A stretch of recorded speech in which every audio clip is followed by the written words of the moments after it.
explication, mais ça a un début biblique. Ça a un commencement biblique.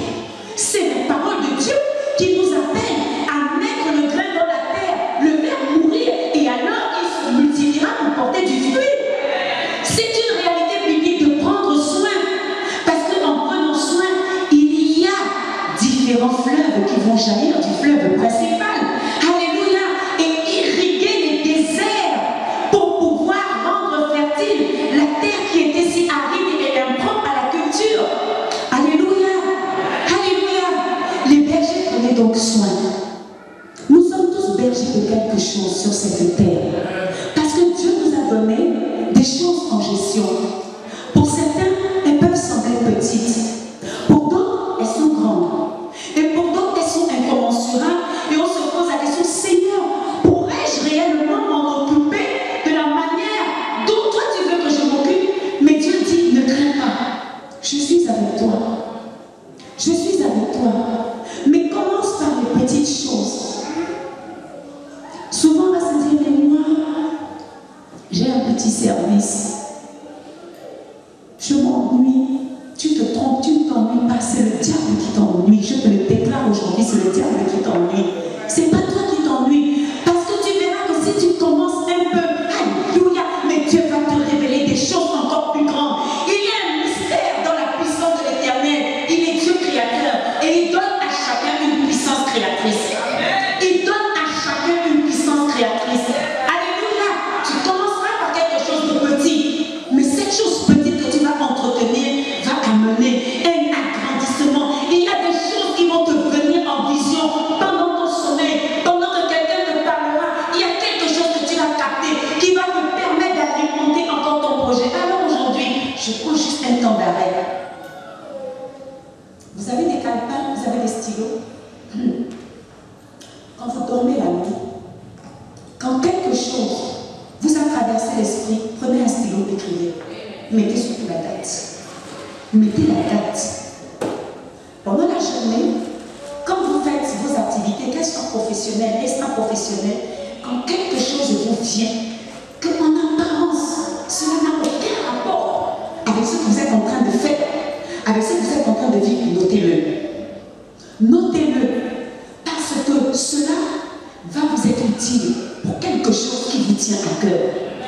Cela va vous être utile, parce que au temps où la chose devra se réaliser, vous n'aurez plus besoin de réfléchir. Vous aurez déjà le business plan. Pour ceux qui font les affaires, il sera déjà écrit. Alléluia. Vous aurez déjà le puzzle de tout ce que vous devez connaître pour réaliser ce pourquoi Dieu vous a donné un mandat sur cette terre. Alléluia. Donc, notez ce que l'Éternel vous révèle. Je vous assure, pour ma part, je l'ai expérimenté. Pour ma part, je l'ai expérimenté. Et aujourd'hui, il y a beaucoup de choses sur lesquelles je n'ai plus besoin de faire l'effort. Pourquoi? J'avais l'impression, dans mon enfance, que j'avais une mémoire qui était faillible. C'est-à-dire que je pouvais me souvenir des choses immédiates, mais si on me demandait ce que j'avais fait il y a 2 ou 3 jours, je pouvais oublier. Je ne savais plus et il me fallait réfléchir longtemps. Et donc, depuis très longtemps, je gère ce qu'on appelle des cahiers, des petits calepins où je note aussi bien ce qui m'a fait plaisir que des choses pour lesquelles je me dis ça n'a pas été bien. Et même des choses qui m'ont offensé, qui m'ont blessé. Pourquoi? Parce que après je vais lire, je me demandais pourquoi ça m'a offensé. Vous savez, quand des choses nous offensent, c'est qu'il y a une blessure intérieure qui n'a pas encore été nettoyée. Elle s'est gangrénée. Il y a eu de la gangrène. Et donc elle a été la porte ouverte pour l'amertume, pour la rancœur, des fois même pour la haine. Et on ne comprend pas pourquoi on agit d'une certaine manière alors qu'on prêche l'amour, alors qu'on vous donne de l'amour, mais parce qu'on est focalisé sur cette gangrène dont on n'arrive pas à s'en sortir. Et alors elle met un nuage sombre. Non pas que c'est Dieu qui a mis ce nuage sombre, non, mais parce que nous n'avons pas laissé cette blessure être lavée par le sang de Jésus. Alors qu'en la présentant à Jésus, parce que nous-mêmes nous ne pouvons pas, il est réellement l'Éternel qui guérit. Amen. Alléluia. Et le diable se saisit de ces blessures pour venir encore remettre. Tiens, prends. Tiens, prends.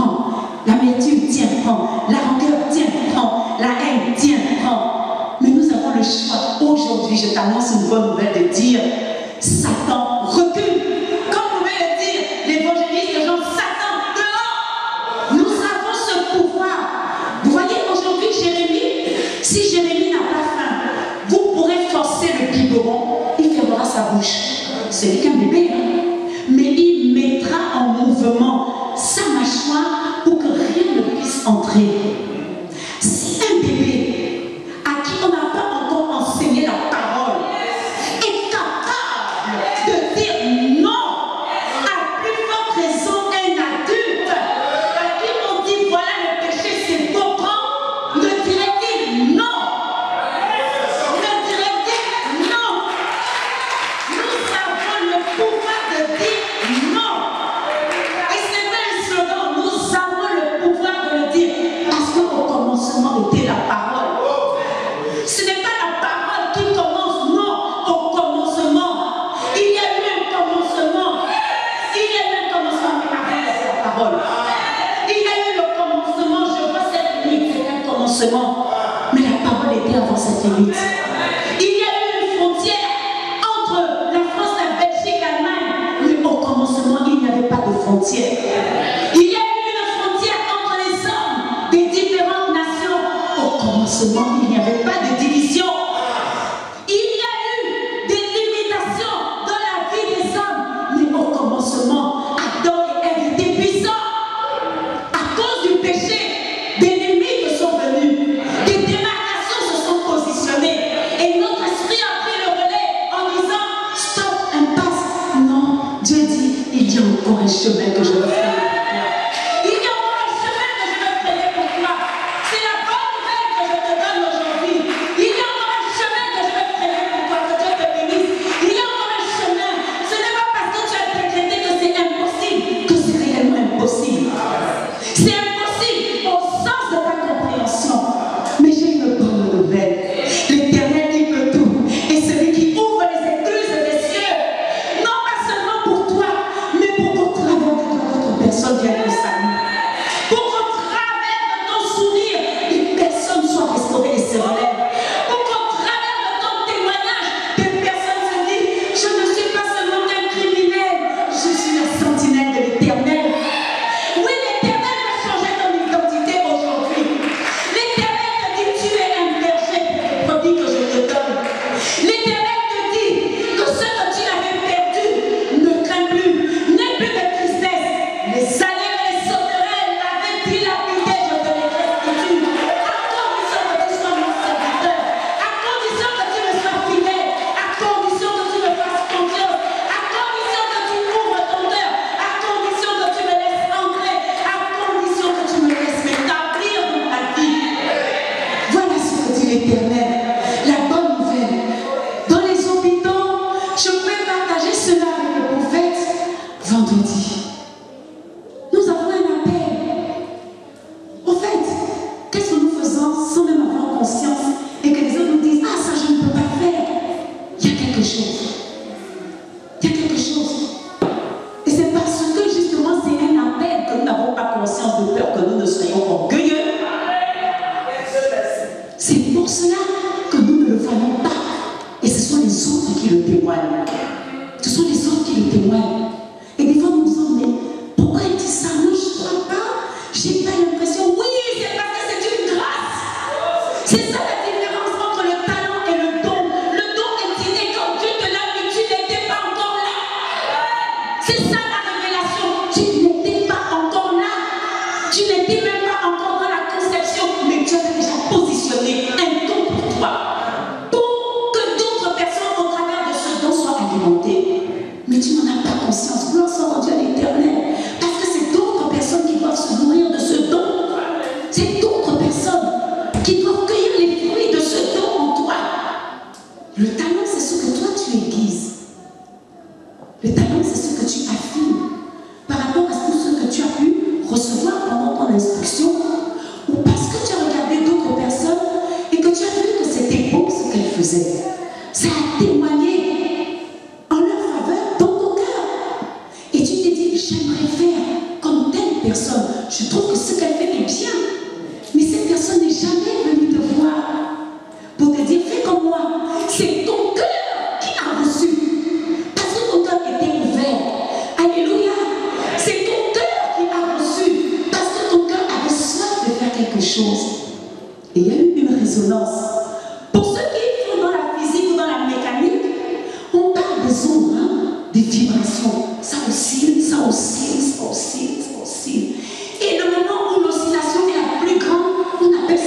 résonance. Bien-aimé, je t'annonce une bonne nouvelle aujourd'hui. Tu es en résonance avec la parole de l'Éternel. En d'autres termes, tu atteins ton niveau le plus élevé quand tu es en résonance, en connexion totale avec l'Éternel des armées. Tant qu'il y a une porte par laquelle l'ennemi vient te vider de ta substance vitale, qui est l'onction de l'Éternel, à ce moment-là, tu faiblis, tu faiblis, tu faiblis. Souvenez-vous de Jésus. Il y a eu des guérisons exceptionnelles dans la Bible. La femme en perte de sang, elle avait se jeter sur Jésus. Elle n'a même pas parlé au Seigneur. Elle s'est parlé à elle-même. Elle a affermi son âme. Elle s'est donné du courage. Elle s'est relevée. Elle s'est dit non, je vois que le salut passe. Je sens que là, c'est cette fois-ci l'occasion de ma guérison. Combien sommes-nous à prendre cet instant qui peut sembler fugace, l'instant de la révélation? Combien sommes-nous à le capter, à le garder, à le préserver, à l'exprimer et à l'expérimenter? Je pourrais dire, quand je suis rentrée du Gabon, j'avais partagé cela le jour d'un enseignement. L'apôtre Jean de Dieu, Zéré, m'avait demandé un jour d'apporter une exhortation dans son assemblée. J'avais longtemps réfléchi sur le thème, parce qu'il y avait un thème dans l'église, et c'était le mystère de la feuille blanche. Je le reconnais, je ne savais pas quoi dire. Je vous assure, jusqu'au jour, j'étais là, je tourne, je dis, qu'est-ce que je vais dire? Je ne sais pas. J'ai dit, mais Seigneur, bon, il n'y a pas de souci, c'est toi qui parleras. Comme on était dans une période de jeûne, et que c'était dans la période de Pâques, préparation de la Pâques, il y a eu un message qui devait se préparer déjà dans ma tête pendant que j'étais en chemin. Il y a deux mots qui se sont dessinés devant mes yeux. Il y avait le mot explication et il y avait le mot révélation. Dit comme ça, on peut se demander, oui, mais est-ce que ça veut dire que le message que je vais donner, ce sera sur l'explication? Est-ce que ce sera sur la révélation? Je me suis mise à analyser ces deux mots. Et dans ce cas, je me dis, bon, on va chercher le sens. L'explication, la révélation. Et dans ma tête, je me disais, mais l'explication, c'était l'ensemble d'arguments. C'était l'ensemble d'idées que j'assemble pour pouvoir présenter un sujet, un thème. Et cet ensemble d'idées vient soit pour que la personne en face comprenne mon point de vue, y adhère, si elle adhère, y adhère à moitié. Et dans le cas, ça veut dire il y a d'autres idées qui vont encore émaner pour élargir le débat. Ou alors n'adhère pas du tout. Et dans ce cas, ce sont des points de vue contraires à ce que j'expose qui seront présentés. Et ça peut donner lieu à une impasse. Mais gloire soit rendue à Dieu. Avec le Seigneur, il n'y a jamais d'impasse. Et je me positionne maintenant sur la révélation. Je me dis, mais l'explication a fait appel à mon intelligence. Parce que l'intelligence, c'est cette faculté qu'on peut avoir de lier entre elles des choses qui, bon, en apparence, n'ont pas de lien. Mais à cause de l'intelligence, on va les associer et on va en faire découler une autre idée principale. Alléluia. Vous voyez ce que je veux dire? Donc, l'explication fait appel à ce que nous connaissons déjà, à ce que nous maîtrisons. Bref, à un domaine dans lequel nous sommes à l'aise, parce que c'est ce qui nous permet de pouvoir donner une explication, du moins une lumière, la nôtre. La révélation, elle dépasse l'intelligence. La révélation dépasse l'intelligence. Justement, elle vient et elle explose. Elle explose littéralement. Et elle vient mettre en accord notre esprit, notre âme et notre cœur. Voilà pourquoi, lorsqu'il y a la révélation, on est intégralement d'accord et on est épanoui. Alléluia. Alors que quand on a une explication, on est satisfait de manière temporaire, jusqu'à ce que quelqu'un d'autre vienne réfuter et renverser ce qui nous avait mis d'accord. Alléluia. Alléluia. Voilà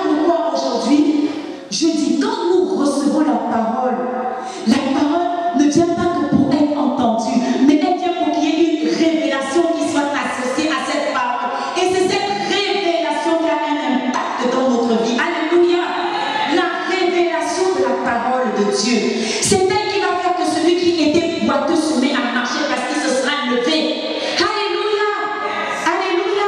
C'est celle qui fera que celui qui était aveugle se met à contempler la gloire de l'Éternel. Non, il dira, mais que vois-tu? Il dira, je contemple la gloire de l'Éternel. Et vous qui avez les yeux, vous dites, mais où la voit-il? Il la voit parce que ce sont ses yeux spirituels qui sont ouverts. La bonne nouvelle, nous ne sommes pas morts, mais nous sommes vivants à cause de la parole de l'Éternel.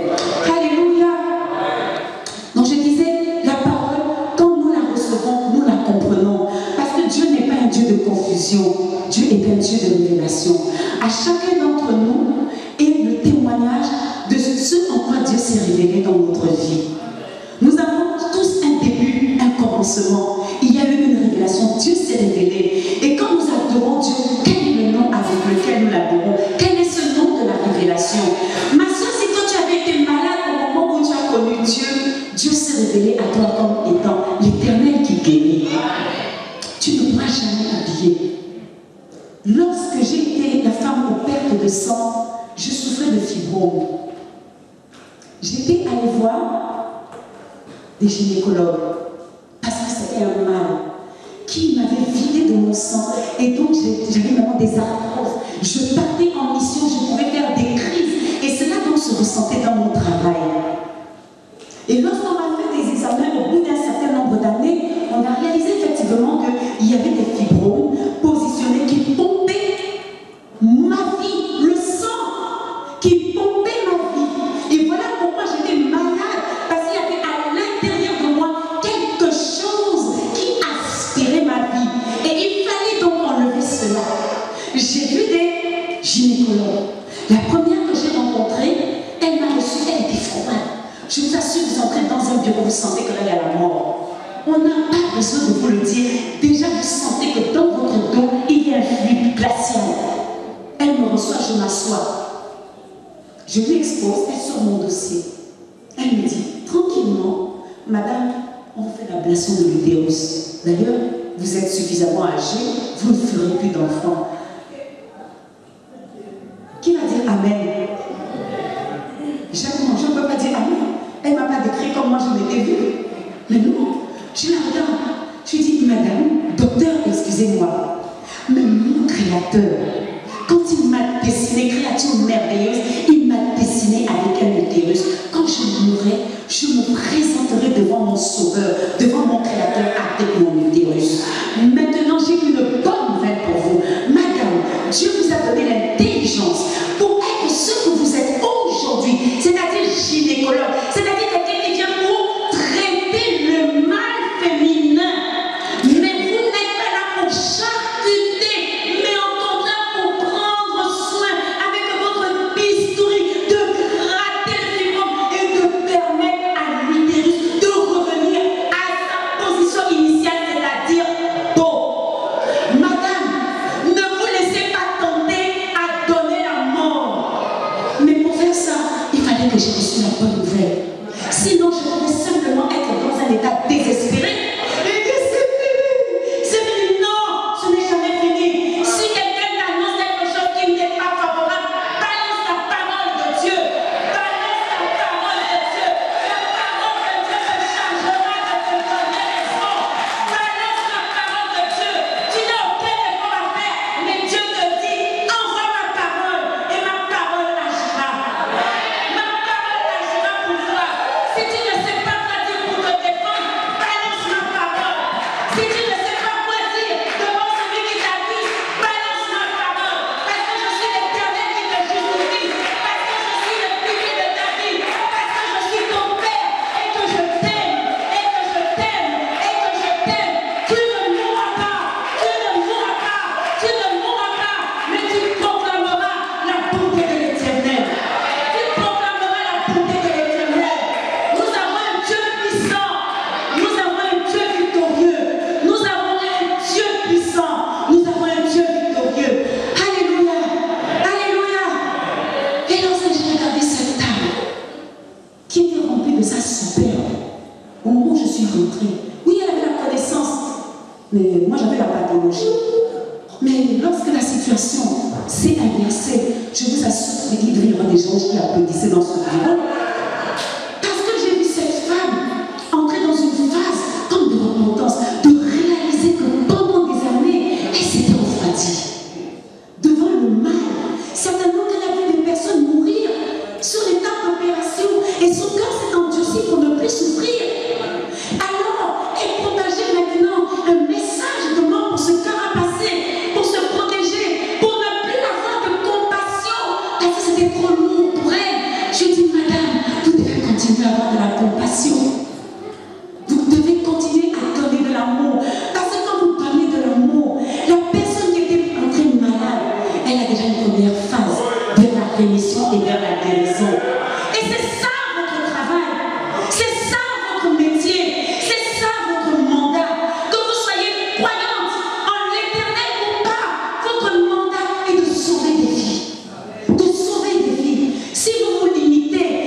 Et au commencement était la parole. Dieu avait déjà payé. Au lieu de nous prendre soin, c'est là que nos mains tendues reçoivent le fruit de la bénédiction. Reçoivent le fruit de la bénédiction. Parce qu'il y a des personnes qui sont en train de périr. Il y a des personnes qui sont en train de périr. Le ministère de Jésus-Christ sur la terre était d'annoncer la bonne nouvelle du royaume. Le salut gratuit. Nous n'avons rien à payer. Moi, j'ai payé pour aller voir le gynécologue qui m'a annoncé la mort. Quel paradoxe. Payer pour aller entendre quelque chose qui va me donner la mort. Et c'est ce que nous faisons, suivant les choix des personnes que nous fréquentons et qui nous disent soit ce qui vient de Dieu, soit ce qui ne vient pas de Dieu. Lorsque nous disons Amen aux choses qui ne viennent pas de Dieu, nous ne rendons pas service à la personne qui les a prononcées. Parce que nous ne sommes plus dans l'ignorance. Alléluia. Mais nous avons connu la parole qui nous a délivrés, qui nous a sauvés. Nous ne pouvons pas demeurer dans la négligence. Lorsque quelqu'un dit quelque chose qui est une offense, qui tue le prochain, qui affaiblit sa foi, nous avons le devoir de le reprendre, mais avec amour. Avec amour. Alléluia. Parce qu'il y a des personnes qui le font. Parce qu'elles se disent, il ne s'est rien passé. Il s'est passé des dégâts. Mais nos yeux n'avons pas vu. Mais il s'est passé des dégâts. La personne peut-être voulait faire un pas pour servir le Seigneur. Mais à cause de ce qu'elle a entendu, elle s'est rétractée. La personne peut-être voulait passer par les eaux du baptême. Mais parce qu'on lui a présenté un Dieu qui a le fouet, elle s'est dit, oh mais je préfère encore être dans le monde. L'amour ne me fouette pas. Alors que Dieu est amour. Alléluia. Alléluia. Jésus guérit les lépreux. Sœur Florence, nous allons terminer par là. Je vais te demander encore de lire ce passage dans le livre de Luc. J'aime beaucoup Luc aussi. Luc était un médecin. Lui, il a connu la parole au travers de l'apôtre Paul. Il n'a pas rencontré Jésus directement, mais c'est au travers de Paul. Ce qui veut dire le sacrifice de Paul, les souffrances de Paul, les enseignements de Paul, la persévérance de Paul, la foi de Paul. Luc a reçu de cela le témoignage que Dieu est un Dieu d'amour. Alléluia. Luc n'a pas regardé que l'apôtre Paul souffrait d'annoncer l'évangile, mais il a puisé dans les souffrances, dans la persévérance et dans la fidélité de Paul que Dieu est amour. Ce qui nous amène à ne pas garder les yeux fixés sur ce qui est une blessure passagère, mais à regarder les yeux de Jésus, à regarder les yeux de l'Éternel fixés sur nous et qui nous dit, avance avec moi, je veux te faire du bien. Alléluia. Et parce que Dieu veut nous faire du bien, il va nous le dire dans Luc au chapitre 17, des versets 11 au verset 19. Je lis la parole du Seigneur. Nous rendons grâce à Dieu. Jésus se rendant à Jérusalem, passait entre la Samarie et la Galilée. Quand il entrait dans un village, 10 lépreux vinrent à sa rencontre. Se tenant à distance, ils élevèrent la voix et dirent, Jésus, Maître, aie pitié de nous. Dès qu'il les eut vus, il leur dit, allez vous montrer au sacrificateur. Et pendant qu'ils y allaient, il arriva qu'ils furent guéris. L'un d'eux, se voyant guéri, revint sur ses pas, glorifiant Dieu à haute voix. Il tomba sur sa face aux pieds de Jésus et lui rendit grâce. C'était un Samaritain. Jésus, tenant la parole, dit, les 10 n'ont-ils pas été guéris? Et les 9 autres, où sont-ils? Ne s'est-il pas trouvé que cet étranger pour revenir et donner gloire à Dieu? Puis il lui dit, lève-toi, va, ta foi t'a sauvé. Alléluia. 10 lépreux, comme les 10 doigts de notre main. Ça veut dire que dans cette configuration, on ne peut pas dire qu'il y a une confusion. Est-ce qu'on est sûr que la personne a été guérie? On parle de 10 en même temps. Alléluia. Ce qui m'interpelle dans ce passage, c'est que c'est au moment où Jésus est en train de traverser une zone où la foi en Dieu n'est pas enfermée. On parle de la Galilée, on parle de la Samarie. Ce sont des zones où le peuple n'était pas encore converti réellement. C'était encore les zones de tâtonnement. Mais la Bible dit, Jésus traversait, Jésus était en mouvement. Jésus laissait des traces. Partout où Jésus passait, il y avait un témoignage qui devait demeurer à perpétuité. Alléluia. Et là, les malades qui étaient lépreux, la Bible dit que Jésus était en train de traverser un village. Quand on traverse, on part d'un point à un autre. Et on peut faire des rencontres. Donc si la Bible dit que Jésus a rencontré, c'est que ces personnes étaient au devant de Jésus. Elles n'étaient pas derrière. Jésus avançait, je fais le mouvement, et elles étaient devant. Elles ont vu Jésus, elles ont mis un temps d'arrêt. Elles l'ont identifié, elles l'ont reconnu. Alléluia. Et elles l'ont appelé par son nom. Alléluia. Elles l'ont appelé par son nom. Jésus, maître. Toi qui ordonnes à la maladie de quitter, ordonne à la maladie appelée lèvre de quitter de mon corps pour qu'elle sorte de mon corps et je serai guéri.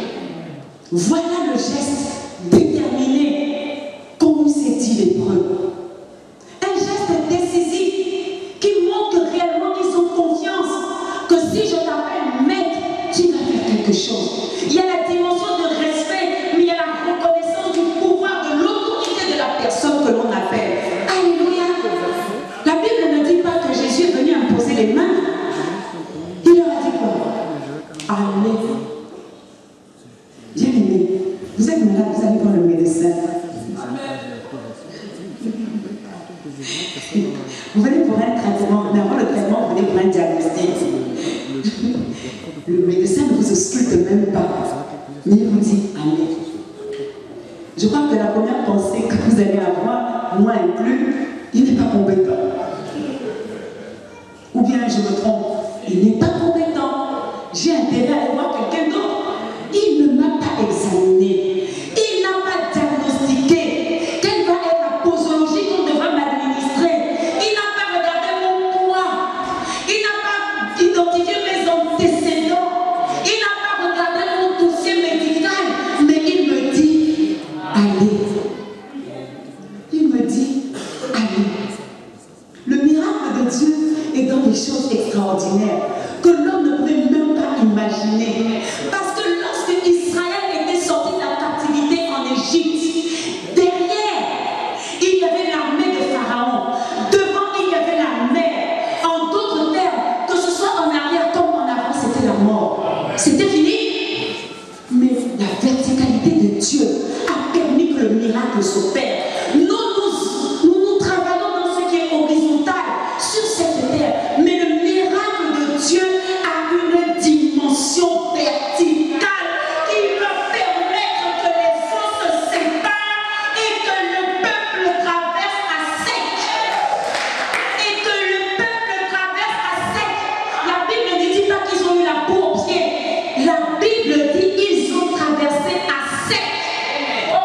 Jusqu'à ce que le dernier ait franchi l'autre bord. Une grande dimension de confiance. Dieu prenait soin de son peuple. Personne ne devait périr. Personne ne devait être perdu. Personne ne devait se noyer. Parce que la parole de Dieu était déjà en marche. Alléluia. Jésus était en marche. Il traversait des peuplades incrédules.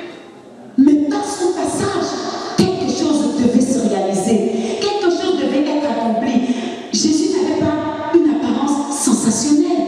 Il n'avait pas de gros bijoux. Il ne portait pas de gros costumes. Non. Il était dans l'humilité. Son vêtement, c'était l'humilité totale, l'obéissance totale à Dieu le Père, celui qui l'avait mandaté. Et c'est dans cette humilité que Dieu a manifesté la puissance de sa promesse en faveur de l'humanité. Alléluia. Ils sont partis. Mais ils devaient partir à un lieu. Jésus n'a pas menti, il devait aller à un lieu pour que soit attestée la guérison. Mais ceux qui sont partis ne connaissaient pas à quel moment ni à quel lieu la guérison devait avoir lieu. Ils partaient avec une parole. Allez.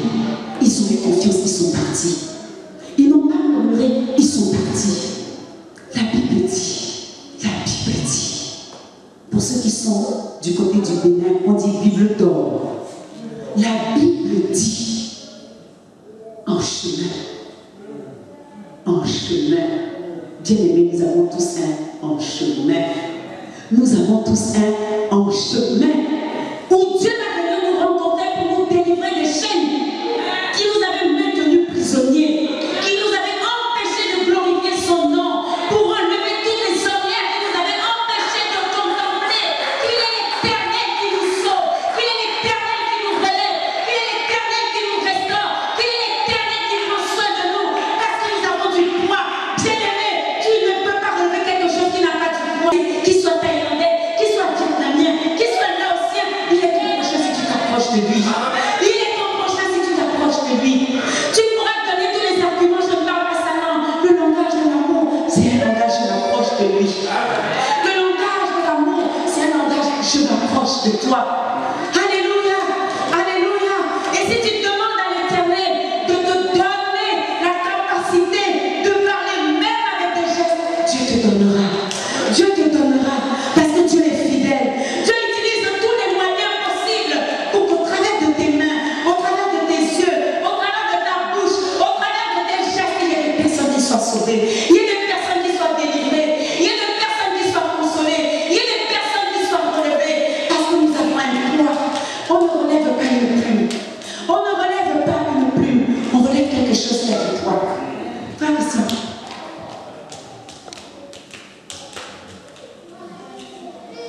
laisse-moi te relever. Vous avez vu que je fais un effort. Ça veut dire que je soupèse mes frères d'abord. Je soupèse.